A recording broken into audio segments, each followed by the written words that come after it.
Master, with anguish of spirit, I bow in my grief today. The depths of my sad heart are troubled. Awaken and save, I pray. Torrents of sin and of anguish sweep o'er my sinking soul. And I perish, dear Master. Oh, hasten and take control. En un jour chaud et orageux de juillet 1505, un étudiant en droit avançait, fatigué, le long d'une route pleine d'ornières, conduisant vers un village allemand. Tout à coup, le ciel se couvrit. Un vent impétueux se leva. Les arbres plièrent et une pluie violente s'abattit sur le voyageur solitaire. Alors que les grondements du tonnerre secouaient la campagne, un coup de foudre jeta l'étudiant à terre. Il se releva, étourdi. Terrifié à la pensée que Dieu l'avait frappé, Martin Luther s'adressa à une sainte qu'il vénérait et s'écria « Viens à mon secours, et si tu le fais, je me ferai moine. » L'opposition de son père et des arguments dissuasifs de ses amis ne parvinrent pas à le faire changer d'avis. 2 semaines plus tard, Luther entra au couvent des Augustins. Là, on lui enseigna à craindre Dieu et les prétendus démons qui l'entouraient. Un sentiment de péché et de culpabilité le dominait, quoiqu'il s'efforçât de s'en débarrasser. Il ne recula devant aucun sacrifice, aucun châtiment corporel, ni aucune contrainte physique ou morale en vue d'obtenir l'approbation de Dieu. Plus tard, Luther déclarera « Je m'efforçais d'être un bon moine. Si jamais religieux devait gagner le ciel en suivant à la lettre les règles du couvent, c'était bien moi.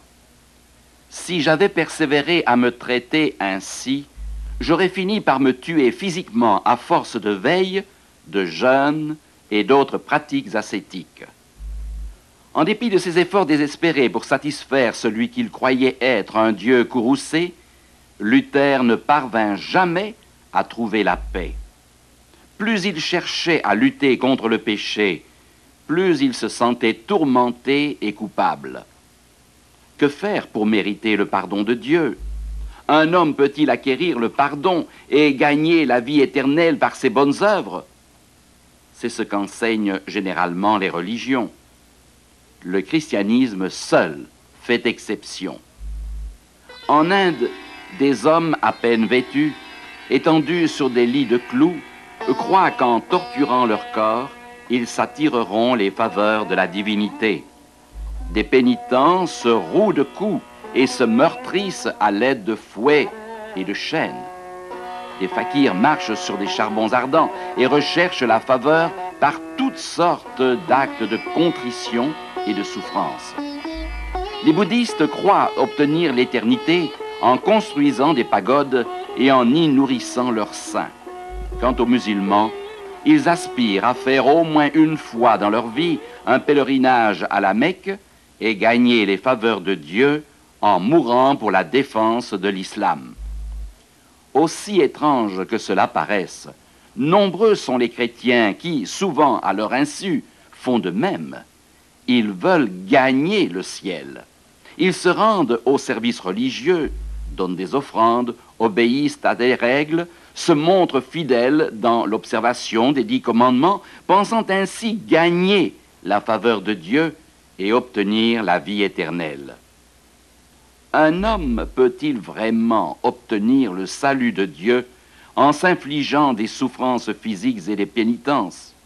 Peut-il multiplier les bonnes œuvres dans l'espoir d'obtenir le pardon de ses péchés et le paradis? Est-il possible de gagner le salut comme un athlète le ferait pour obtenir une médaille d'or au cours des Jeux olympiques? Efforts humains, sacrifices multiples, allant jusqu'à la limite de résistance, telle fut l'expérience de Luther. Mais il finit par comprendre que si le pardon devait reposer sur les œuvres, l'homme serait perdu. Cependant, il continua à servir au mieux son Église en multipliant des pénitences qui devaient, croyait-on, le faire bénéficier d'indulgence. Lorsqu'en 1510, son ordre le désigna pour représenter son monastère à Rome, à la tête d'une délégation, Luther ressentit une grande joie. Aucune ville sur terre ne possédait autant de reliques saintes et ne distribuait autant d'indulgences plénières. Il pensait y trouver la paix de l'âme. Voici ce que Luther écrivit. À Rome, j'ai agi comme un saint en délire. Je visitais toutes les églises, toutes les catacombes, je célébrais messe sur messe, regrettant presque que mes parents ne fussent point morts, car j'eusse pu au moins les sortir du purgatoire par mes messes, mes prières, mes bonnes œuvres et mes actes de piété. Déterminé à ne perdre aucune occasion pour obtenir toutes les faveurs de Dieu, Luther gravit à genoux l'escalier du tribunal de Pilate, récitant à chacune des 28 marches l'oraison dominicale. Alors qu'il montait ainsi péniblement l'escalier saint, une pensée l'assaillit. Était-ce vraiment là la meilleure façon de se faire pardonner? L'homme peut-il vraiment gagner son salut en gravissant à genoux un escalier? Arrivé au haut de l'escalier, Luther se redressa et se dit « Ce que je viens de faire, a-t-il vraiment de la valeur ?» Ce doute persista jusqu'à son retour en Allemagne. Il se mit alors à étudier les Écritures comme jamais auparavant, déterminé à trouver la réponse à cette question la plus importante pour lui. Comment l'homme peut-il être sauvé? Il ne découvrit pas, à sa grande surprise, un enseignement réclamant des efforts pénibles, des actes de contrition ou des aumônes. Il trouva au contraire la bonne nouvelle d'un pardon gratuit. Comme il étudiait l'épître aux Romains, Luther trouva un texte qui allait apaiser à jamais son cœur troublé. Le juste vivra par la foi. Au lieu d'obtenir le pardon par des œuvres et des mortifications, Luther découvrit le chemin du salut indiqué par Dieu dans sa parole. Le premier pas vers la vie éternelle est de reconnaître que nous sommes tous des pécheurs et avons besoin du salut. L'apôtre Paul le déclare clairement. Il n'y a pas de juste, pas même un seul. Ces paroles s'adressaient à Paul aussi bien qu'à Luther. Elles s'adressent aussi à vous et à moi. Mais, direz-vous, je suis une personne honnête. Je ne vole pas, je ne tue pas, je ne commets pas adultère. Je m'efforce d'aider mes voisins, je suis généreux pour les pauvres et sollicite des fonds pour des sociétés de bienfaisance. Souvenons-nous que Jésus a dit que si nous haïssons quelqu'un, nous sommes pécheurs. De même, si nous mentons, trichons, disons du mal de quelqu'un, en un mot, si nous manquons d'amour pour notre prochain, nous sommes pécheurs. Que dire? N'avez-vous jamais détesté quelqu'un au point de lui souhaiter quelque malheur? N'avez-vous jamais dit un mensonge? Ne vous est-il pas arrivé de vous abstenir de déclarer quelque chose au fisc? N'avez-vous jamais irrité vos enfants? Avez-vous toujours eu de la patience avec votre conjoint? Ne vous est-il jamais arrivé de convoiter la maison de votre voisin? Tout cela est péché, c'est-à-dire transgression de la loi divine. Quiconque pêche transgresse la loi, et le péché est la transgression de la loi. Lorsqu'il y a infraction à la loi, il y a aussi pénalité, car le salaire du péché, c'est la mort. Sans l'ombre d'un doute, nous avons tous péché. Si nous ne commettions que, disons, 3 péchés par jour, cela porterait le nombre de nos péchés par an à 1095. Multipliez ce chiffre par votre âge et vous aurez ainsi une idée de votre nature pécheresse. N'est-ce pas bouleversant? Mieux vaut reconnaître notre état de péché et nous efforcer d'y apporter une solution. Si quelqu'un souffre d'un mal quelconque, mais ignorant délibérément sa condition, s'abstient de consulter un médecin, il mourra certainement. Telle est la destinée du pécheur qui ne reconnaît pas sa condition spirituelle et qui ne cherche pas le secours d'en haut. Ce sont vos crimes qui mettent une séparation entre vous et votre Dieu.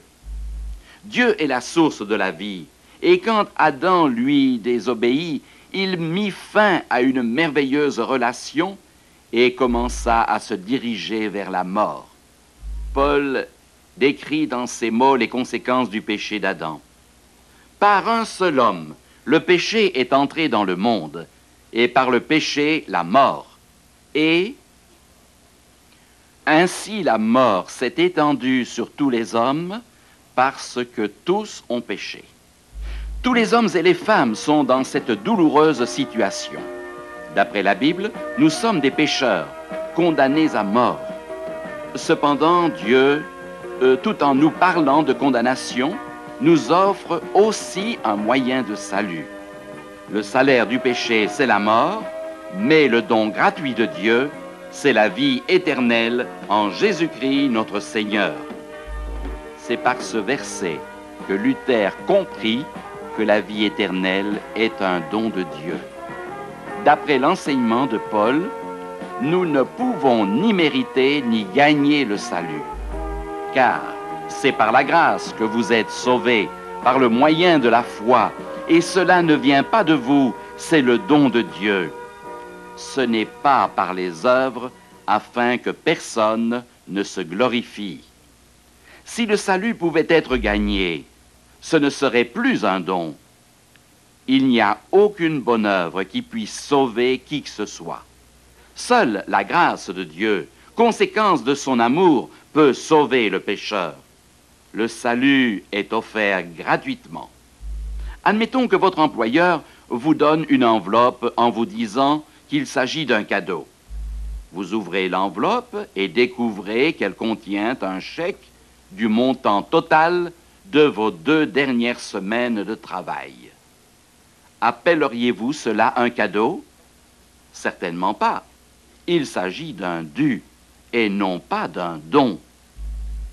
Vous vous demandez sans doute pourquoi le Dieu Tout-Puissant, qui gouverne l'univers, s'intéresse aux habitants d'une petite planète comme la nôtre.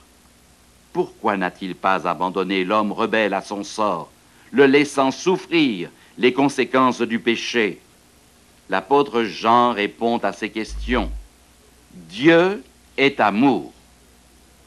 L'amour de Dieu pour l'homme malade du péché peut être mieux compris par une illustration. Voyez cette famille. Imaginons qu'elle passe par une terrible épreuve. Supposons que la fillette soit atteinte d'une grave maladie.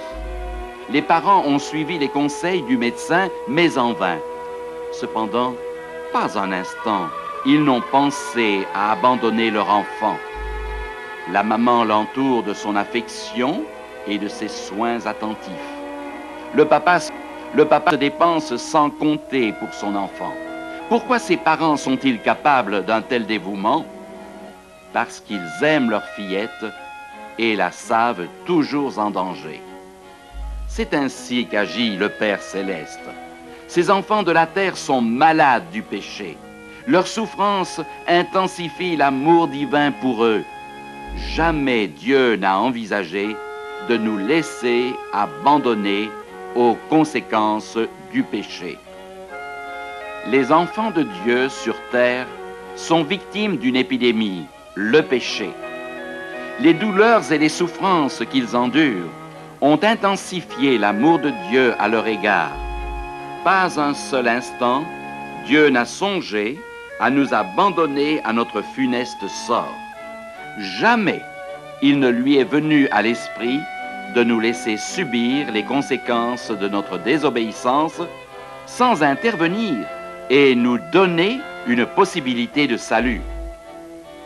Le Seigneur use de patience envers vous, ne voulant pas qu'aucun périsse, mais voulant que tous arrivent à la repentance.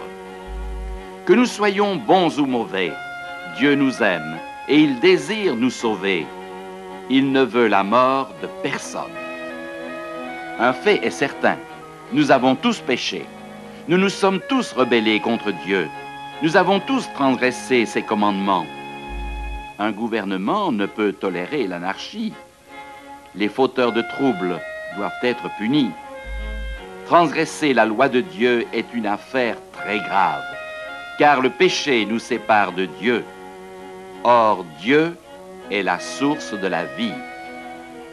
Bien que Dieu soit un Dieu d'amour, il est aussi un Dieu juste. Au Sinaï, le Seigneur se décrivit lui-même « L'Éternel, l'Éternel, Dieu miséricordieux et compatissant, lent à la colère, riche en bonté et en fidélité, qui conserve son amour jusqu'à 1000 générations, qui pardonne l'iniquité, la rébellion et le péché, mais qui ne tient pas le coupable pour innocent. » Dieu est un Dieu d'amour, miséricordieux et compatissant, mais il ne peut laisser le coupable impuni.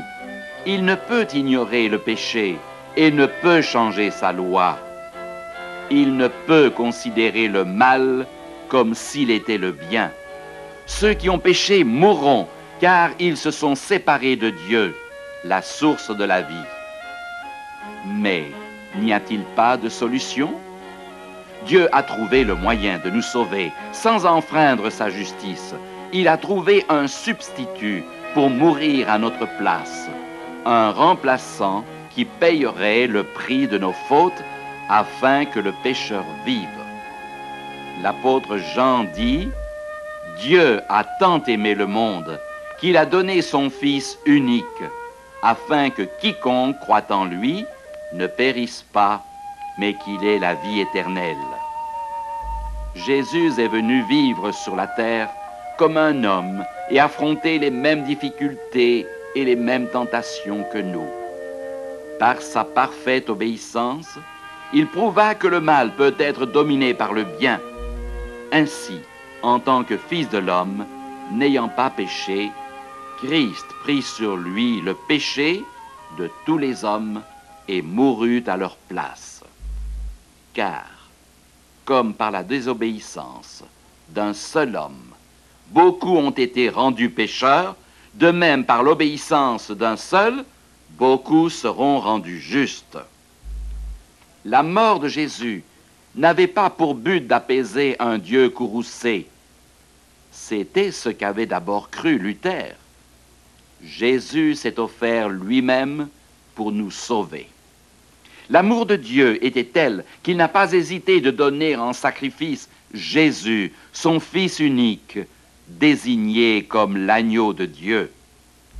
À l'ombre du mont Sinaï, le peuple de Dieu pratiqua des cérémonies et offrit des sacrifices qui préfiguraient le plan de Dieu pour le rachat de l'homme perdu. Dans le tabernacle du désert, construit selon les instructions divines, se déroulaient des cérémonies religieuses. Des sacrifices d'animaux étaient pratiqués. Ceux-ci devaient attirer l'attention des enfants d'Israël sur un événement à venir. Le Messie, l'agneau par excellence, serait sacrifié pour les péchés de l'humanité et offrirait à tous l'assurance du pardon et le salut. Dans le tabernacle, puis plus tard dans le temple, le pécheur amenait un agneau, plaçait la main sur la tête de l'animal et confessait son péché. Ensuite, il prenait un couteau et l'égorgeait. Cet acte était un parfait symbole de la mort de Jésus, l'agneau de Dieu, victime expiatoire pour nos péchés. Acte cruel, penserez-vous? Mais la crucifixion de Jésus à Golgotha ne le fut pas moins. La mort expiatoire de Jésus-Christ garantit la vie éternelle à chaque être humain. Dieu a démontré que le salaire du péché est la mort, soit celle du pécheur, soit celle d'un substitut sans péché. Le peuple de Dieu dans l'Ancien Testament offrait des sacrifices pour démontrer sa foi dans la mort future du Fils de Dieu. Jésus fut en effet la victime par excellence. Quand Jésus vint à Jean pour être baptisé, ce dernier s'écria, « Voici l'agneau de Dieu qui ôte le péché du monde. » Il est difficile de comprendre que des hommes qu'il était venu sauver et auxquels il avait fait tant de bien se liguèrent pour le faire mourir. Jésus fut maltraité avant d'être crucifié. La crucifixion était la forme d'exécution la plus odieuse et cruelle pratiquée à son époque.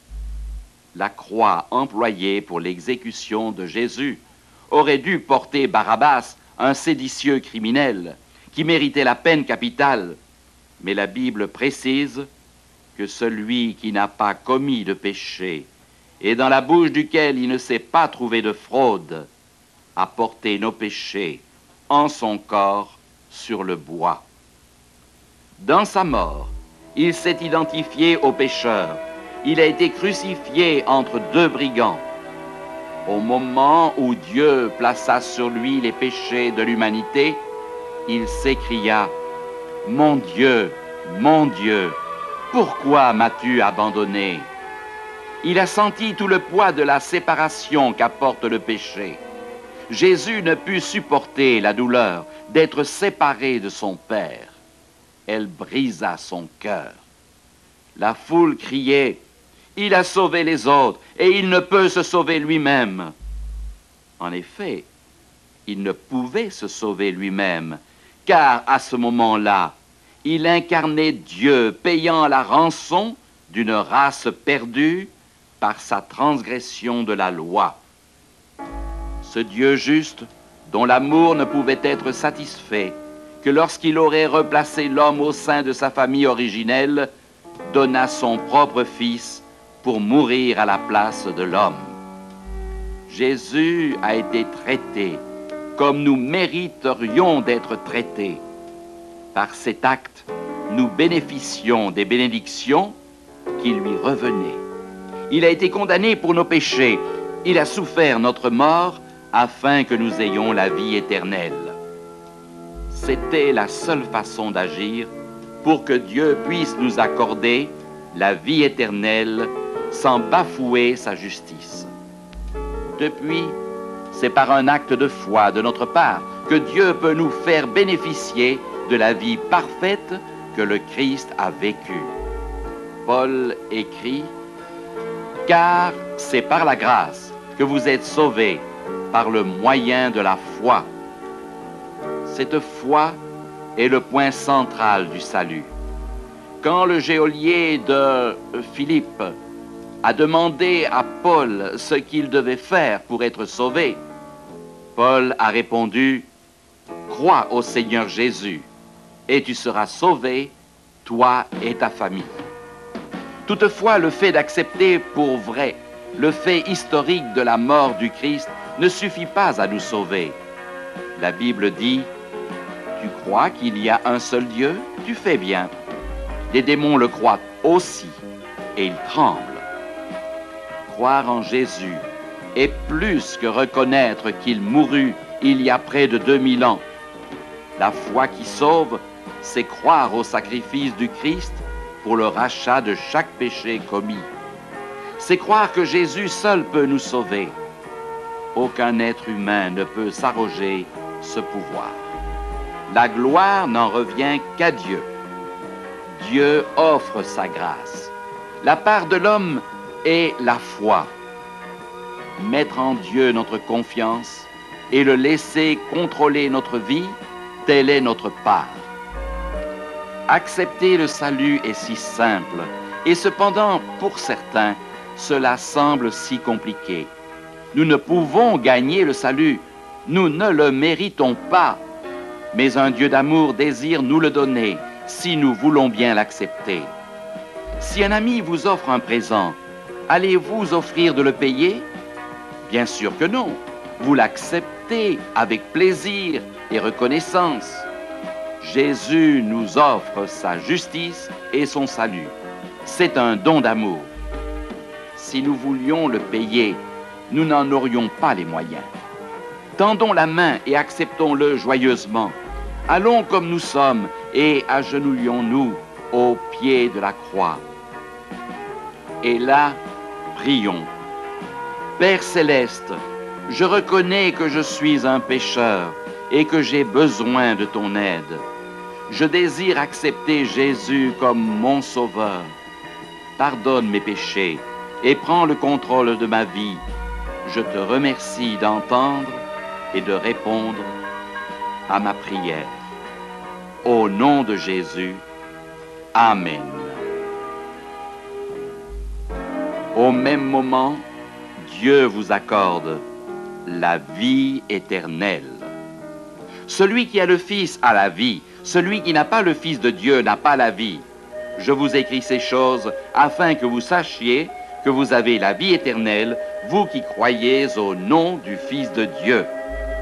Cette invitation s'adresse à chacun de vous, qui que vous soyez, afin que quiconque croit en lui ne périsse pas, mais qu'il ait la vie éternelle. Vous pensez peut-être que votre cas est désespéré. Loin de là. Dieu peut transformer une situation impossible en victoire.